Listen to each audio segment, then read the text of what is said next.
new students, maybe not that as much work as the juniors have, especially in the spring. So we thought that would be the biggest correlations and the biggest differences. So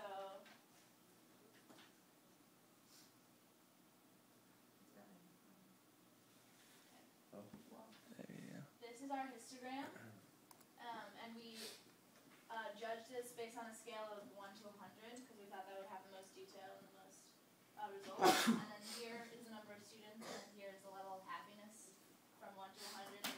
Most is concentrated between 60 and 100. And the questions that we asked were, how many hours of homework do you have a night, and how many hours a week do you spend watching TV? How many hours a week do you spend listening to music? How many hours of sleep do you get a night? And how many hours of sports do you do per week, and exercise for him? How many times do you eat out per week? How many hours are spent outside? How many relaxed hours? How many hours a minute, or how many minutes does it take to fall asleep? How long do you spend romantically involved with another student per week? How is your roommate? Dorm happiness, and then how happy are you on a scale of 1 to 100? So Avery's going to start by talking about dorm life. So we broke it up by freshmen and by juniors because there's a really different correlation between the two. This is the freshman happiness level. It's kind of, it has a positive correlation of 0.5, which is the highest one that we have, I think. We realized that like freshmen's correlations were positive because they have strict rules. They have to be in the dorm all the time for study hours. They can't really do anything. And so like freshmen, they have to, like, where they live and who they live with, or like it really depends on their happiness, because if you don't like somebody and you're there all the time, then like this person will be really upset. But if you like a person and you're with them all the time, they'll be really happy. So we realized that because the rules are so strict and how they live, the correlation is very positive. And this is the one for juniors.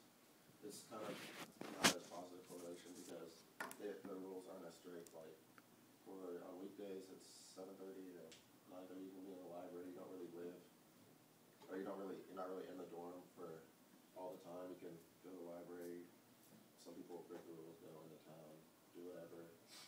So their correlation doesn't really depend on their dorm life because they're not always there.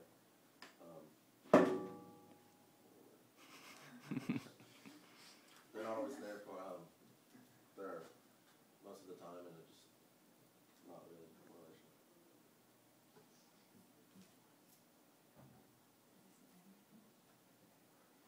So we also tested how many hours you spend at sports versus your happiness level. And the graph is kind of weird because we have to get rid of some of the outliers, but you can see we have correlation factors over here. The first one is overall, the second one is specifically for freshmen, because the freshmen were a lot more consistent across the board just on how the different factors affected their happiness. So we just wanted to point that out.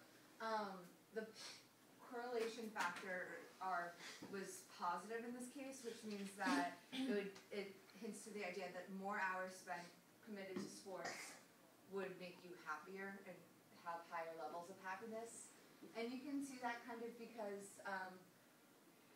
so people who spend like a lot of time at sports generally are really happy. So in that, those people who are still playing 30 hours a week, they have happiness levels that are around 80 or 90, which is pretty good. Whereas people who spend 0 hours a week or maybe 10 tend to fall lower on the happiness scale. So there's a couple of explanations for why being on a team, being in a sport would generally make you happier, and state why that correlation exists. First off, like you're on a team with your friends, so that's a really great way to socialize. You get the support from everyone, and you get to have good company. And also playing sports releases hormones such as like serotonin and endorphins, which have been like scientifically proven to make you happier, make you more resilient as a person in general.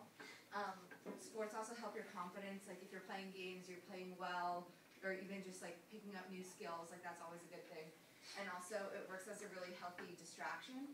So when you're with your friends or you're on the court or whatever it may be, then it gets your mind off of your stats test on Monday or whatever it may be. So those are a couple of reasons why maybe people who spend more time or a lot of time at sports are generally happier.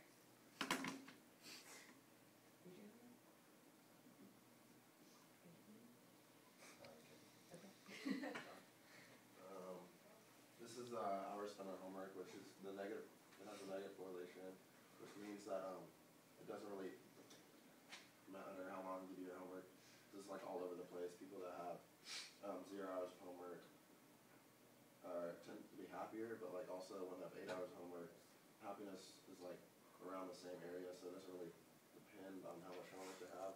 It's kind of weird. We thought that was kind of opposite of what would happen. And also, Wait, I think Avery meant to say that like if you have more homework, yeah, you're less you think happy. it'd be less happy. So you, But it was just, that's kind of the trend. Yeah. And then this last one, like none of us really have an explanation for. But this was also a negative correlation, which makes it seem that like if you have more of this factor, it makes you less happy. And so we did hours spent listening to music, and it was like the more music you listened to, the less happy you were, which was like a very strange correlation. Yeah. We thought that the more music you would listen to, the happier you'd be. So but maybe people are just listening to really depressing music or something. Yeah, but there's definitely a trend there because it's like negative 0.2.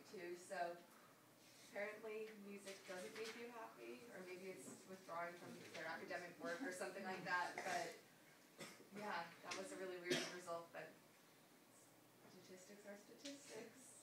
That's all we have. Thank you. Well, thank you.